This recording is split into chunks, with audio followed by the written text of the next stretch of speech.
Hello, my name is Lisa Vogel, and I'm an Asset Development Specialist here in the St. Francis House Workforce Development Department. Thank you for joining us for our weekly webinar number 4, Managing Your Digital Footprint.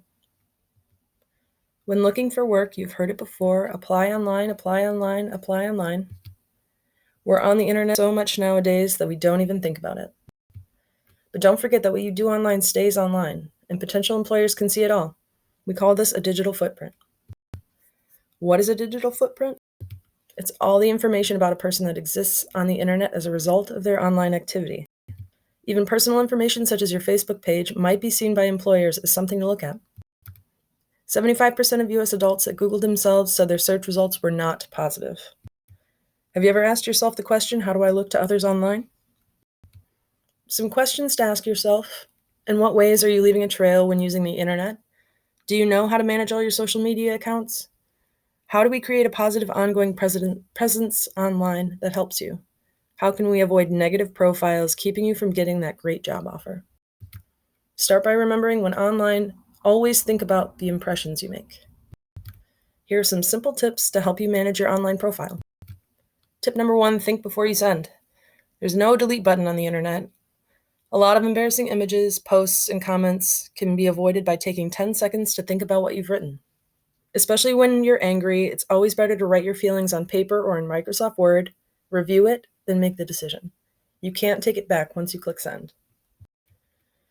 Tip number 2, if you don't need it, delete it. Remove your old accounts, and if you cannot do this, then deactivate the account. When you deactivate, think about deleting the photos in the account and changing your name so that it's less likely to turn up under your name. Deactivation is used mostly as a temporary measure, which means your information can still be stored.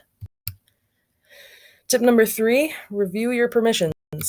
Permissions are your privacy settings and usually relate to who can view your information. On sites like Facebook, you have multiple options: everyone, which is public, private, which are your friends only, or friends of friends. Keep an eye on your tags, mentions, and retweets, etc. You might have privacy settings, but your friends post something about you or tag you in unflattering images. It can be reached beyond your network. Tip number 4, take control of your personal image. Remember the saying, a picture speaks 1,000 words. Old images keep popping up. Find the original source and untag yourself or remove the images. If you see it on Google, you can usually track it to the original source. Keep in mind, it may take up to weeks for it to be removed from that website. Now a little word about privacy. Privacy matters, but don't expect it from the internet. Future bosses, HR professionals, and any other person with a hidden agenda might be searching for you on the internet. Basic tips for staying safe. Own your online presence. Your online profile is not a passive thing. I post and then I'm done. Periodically, review your privacy and security settings on the web service and device and edit them for your comfort level for information sharing. It's okay to limit how and with whom you share information. If you're making purchases or setting up accounts for online shopping, make sure you're using a secure server. But do not put your bank account information on the internet. Do not reply to spammers personally, even if you're asking to be removed from a list. Be wary of sites offering you a reward, prizes, or mention sweepstakes out of the blue. Creating a positive online image involves staying positive and professional, even if what you're doing online seems personal. Keeping online only things you feel good about anyone looking at. College admission advisors, employers, and even your mother can read your online profiles and make judgments about you based upon the information they find online. Here's a simple rule. Is what you have online something you'd be comfortable having your family see? If you're looking for work, treat everything you have online as if it were a resume. You can keep an online profile that is fun but also highlights your skills, abilities, and interests. Know that employers will be looking at you online.